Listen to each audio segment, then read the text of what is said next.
আমারে কইলো বাচ্চা হইতে দেরি হইব। আমি কইলাম এত ডাক্তার থাকতে দেরি হইব কেন? প্রয়োজন হলে আরো 2-3 জন মিলে চেষ্টা করেন। আসসালামু আলাইকুম। শ্বশুর আব্বা আমারে এসে কইলো তোমার শাশুড়ি তো টেনশনে একবারে মৃত্যু পথযাত্রী। আমি কইলাম যাত্রা শুভ হোক। এক ভদ্র মহিলা এসে আমারে কইলো আমার পোলা তো 3 মাস হইলো হাঁটতেছে।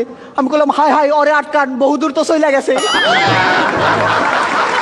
আমার বউ আমারে ডাইকা কইলো খুব টেনশন হইতেছে যদি একটা কিছু হয়। আমি কইলাম আরে একটা কিছু হওয়ার জন্যই তো আনছি। আমি কইলাম থাকো আমি বাসা থেকে আসতেছি। কইলো তা আগে তোমার শালি আসুক। আরে তাইলে যায় লাভ কি? দিদা আমারে কইলো বাচ্চা হওয়ার আগে টক খাওয়ান লাগে, এই ধর তোর বইয়ের জন্য 1 বাটি আচার নিয়ে যা। আমি কইলাম তাহলে আমারও 1 বাটি দাও। দিদা কইলো আরে না বাচ্চা তো হইব তোর বইয়ের। আমি কইলাম হ অবাক ব্যাপার, একই দিনে বিয়ে করলাম শুধু বইয়ের খবর হয়ে গেল। বউ কইলো বাড়িতে নতুন অতিথি আসতেছে, শুনে খুব আনন্দ পাইলাম। পরদিন দেখি শ্বশুর শাশুড়ি চলে আসছে। পাশের ঘর থেকে শালিকা এসে আমারে কইলো দুলা ভাই আমি কিন্তু বইনরে সারা রাইতে ঘুমাইতে পারি না। আমি কইলাম হ আমিও। আজ থেকে তোমরা দুজনে একসাথে থাইকো, আমি মধ্যিখানে ম্যারেজ করে আনি মনে। শালি কইলো আমার বোনের বাচ্চা হইব জন্য আমার খুব খুশি খুশি লাগতেছে। আমি কইলাম এইবার তোমার উচিত তোমার বোনরে খুশি করা। পরিবার পরিকল্পনার এক আপা আসছিল। আপা আমারে কইলো যে জন্ম নিয়ন্ত্রণের জন্য কোনো পদ্ধতি গ্রহণ করছিলেন কি? আমি কইলাম পদ্ধতি একটা গ্রহণ করছিলাম কিন্তু ওইটা নিয়ন্ত্রণের না। আপা আমার বউরে কইলো যে এই সময় ভালো মন্দ খাওয়া দরকার, আপনার কি খাইতে সবচেয়ে ভালো লাগে? আমি কইলাম ওই একটা খাবারের নাম কয়া দাও। ওইটা কইও না। আপা আমার বউরে কইলো এই সময় কিন্তু ভারী কোনো কিছু তুলবেন না। আমি কইলাম আমার ওজন খুব একটা বেশি না। আমার বন্ধু আমারে কইলো আমার শ্বশুর শাশুড়ি খুব খারাপ, মাসে 2-3 বার যাওয়া আসা করে। আমি কইলাম আমার শ্বশুর শাশুড়ি খুব ভালো, সেই 5-6 মাস আগে আসছিল আর যায় নাই। আমি যাই শ্বশুর শাশুড়ি কইলাম আপনারা বাড়ি যাইবেন কবে? কইলো নাতি নাতির মুখটা দেখে যাবো না। আমি কইলাম ঠিক আছে 2-3 দিনের মধ্যে একটা ব্যবস্থা করতেছি।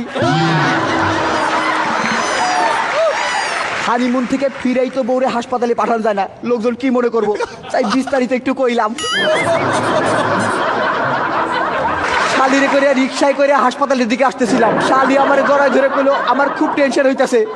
আমি আরো শক্ত করে জড়াই ধরলাম, আমার টেনশন তো বেশি। হাসপাতালে ঢুকতেই ডাক্তার রে দেখা বুকটা ধীপ ধীপ করতেছিল। মাইয়া ডাক্তার রে। ডাক্তার আপা আমারে কইলো বাচ্চা হইতে দেরি হইব। আমি কইলাম এত ডাক্তার থাকতে দেরি হইব কেন? প্রয়োজন হলে আরো 2-3 জন মিলে চেষ্টা করেন। টেনশনে কাঁপতেছিল আমার হাত, নড়তে লাগলো আমার চোখ, গরম হয়ে উঠলো মাথা। আমি দোয়া করলাম যে বাচ্চা জানি দেখতে আমার মতো হয়, দুষ্টুর প্রতিবেশীর তো অভাব নাই।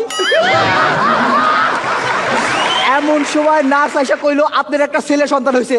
আমি কইলাম এত চেষ্টার পরে একটা? দাঁড়ান বউরে খবরটা দিয়ে আসতেছি। যাই বাচ্চারে তো দেখে অবাক, এতদিন পরে হইলো তাও এত ছোট। এই বাচ্চারে পাল্টাই দেন, লিক হয়ে গেছে। বাচ্চার মুখ দেখে তো অবাক, একবারে দাদুর মতো। আরে দাঁত ছাড়া যে। শালি কইলো এই যে বাচ্চার চোখ 2টা একবারে আমার বোনের মতো, কান 2টাও একবারে আমার বোনের মতো, আর যে একটা কইলো না ওইটা তো আমার মতো। আমি নাকের কথা কইতেছিলাম। আমার যে ছেলে সন্তান হয়েছে এইটা শুনেই বিশ্বাস করেন। একটা ছোট্ট প্রমাণ আছে কিন্তু তা দেখাতে পারবো না। আরে ছবিটা যে নিয়ে আসি নাই। শ্বশুর শাশুড়ি কইলো একটা ভালো ছেলে খুঁজতেছি, ছোট মেয়েটার এবার বিয়ে দিয়ে দিব। আমি কইলাম আরেকটা ভালো ছেলে খুঁজেন, আমার দ্বারাও বিয়ে দিব। পরিবার পরিকল্পনার পয়সা কইলো ভাইজান এই ভাবির স্বাস্থ্য খুব একটা ভালো না, এখন আর বাচ্চা কাচ্চা নিয়েন না। আমি কইলাম তা ঠিক আছে, কিন্তু যাদের স্বাস্থ্য ভালো তারা তো আর শুনবো না। বলে শোনেন, 2 বাচ্চার মধ্যে দূরত্ব রাখা দরকার। আমি বললাম ঠিক আছে, বাচ্চা আরেকটা হইলে 2টারে 2 জায়গায় পাঠাই দেবো। বলে শোনেন, বাচ্চার পুষ্টির জন্য মায়ের ভালো মন্দ খাওয়া দরকার। আমি বললাম এই তো মেয়ে মানুষ বলে পক্ষপাতিত্ব করলেন। ছেলে হলে বলতেন বাচ্চার পুষ্টির জন্য বাবার ভালো মন্দ খাওয়া দরকার। আর সারাদিন ধরে বউ বলতেছে আজ পারফরমেন্স যেন ভালো হয়। আমি কইলাম অনেকদিন পর তো, ঠিক আছে চেষ্টা করুম নেই। আজকের মতো আসতেছি, আসি।